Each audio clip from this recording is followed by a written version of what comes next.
Accolade African News Update. I am Soibifa Jakarich.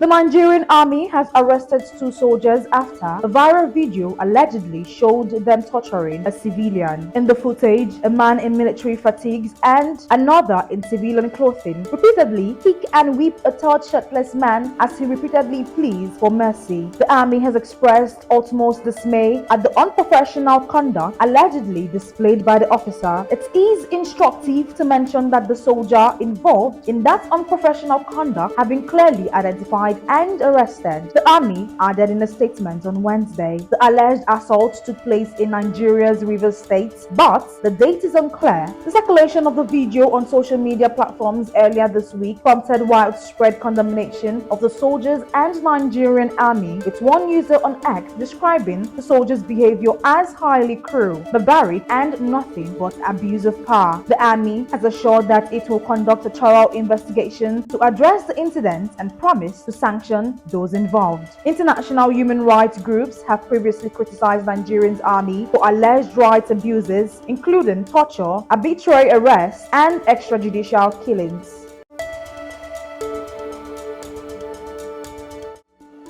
The Somali armed Islamic group Al-Shabaab has seized a United Nations helicopter along with about 8 people, both passengers and crew. The helicopter landed in a territory held by the group in central Somalia. The UN's mission in Somalia confirmed an aviation incident involving a UN-contracted helicopter conducting a medical evacuation. It did not mention Al-Shabaab but said response efforts are underway. A UN memo on the incident seen by AFP news agency says the helicopter crash landed about 70 kilometers, that is 43 miles southeast of Duhusamareb, and no UN staff were on board. The personnel were third-party contractors, the report said. The nationalities of those on board have not been specified, nor the exact number involved. One passenger was reportedly killed and 2 others fled. Al-Shabaab controls large parts of southern and central Somalia. The group is affiliated to Al-Qaeda and has waged a brutal insurgency for nearly 20 years. The helicopter was heading to Wissel town near the front lines of an offensive against Al-Shabaab by government forces when it landed. The Somali government has in recent months intensified its fight against the Al-Qaeda-linked group.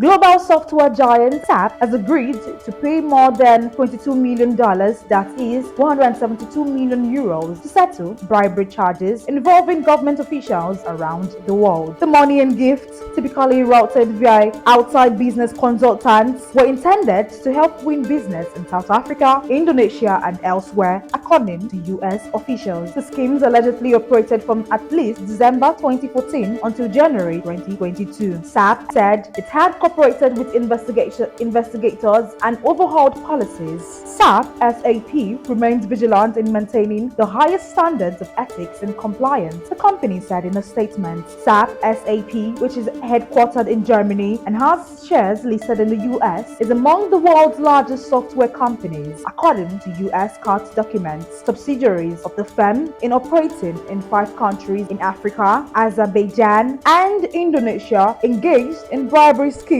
repeatedly breaking company policies that were intended to guard against corruption.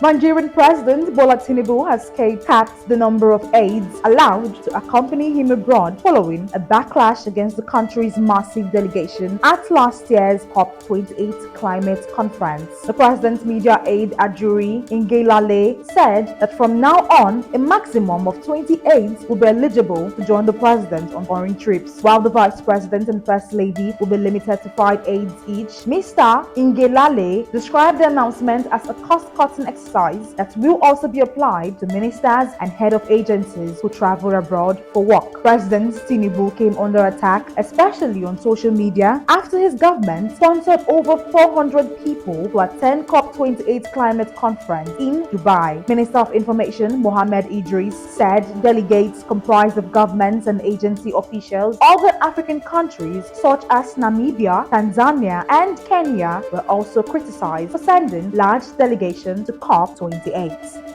That is the side of Top Accolade African News Update. You can follow us on our social media platforms as displayed on your screen. Happy Thursday.